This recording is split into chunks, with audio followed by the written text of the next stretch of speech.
Big news from the World Health Organization. Loneliness is now as dangerous as smoking 15 cigarettes a day. So congratulations, introverts. You're basically chain smoking, but emotionally. They're officially declaring loneliness a global health crisis. Some countries are even appointing ministers of loneliness. Imagine that job. How did we get here? Well, a guy named Robert Putnam wrote a book called Bowling Alone. And his whole point is that we've stopped doing things together. Church attendance down, volunteering down. The Boy Scouts lost half their members and they even let girls in. You'd think that helped. Didn't help. Part of the problem, work. Americans work insane hours. And then there's technology. We were promised a digital utopia, but instead we're just scrolling past each other. Social media made us more connected, but also more miserable. We're basically just haunting our own phones. The philosopher Hannah Arendt says that loneliness is the experience of being deserted by all human companionship.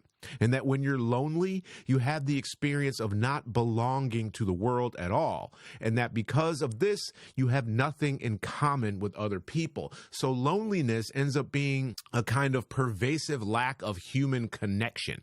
And actually going back to the U.S. Surgeon General, they provide a helpful definition in a recent report.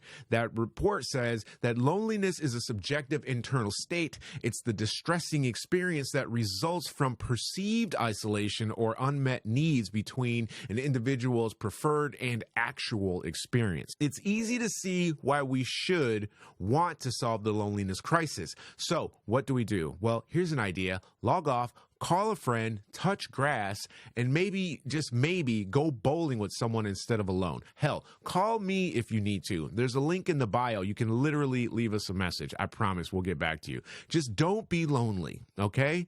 Go do some cool stuff. Now on to the story about the pugs that ate their owner.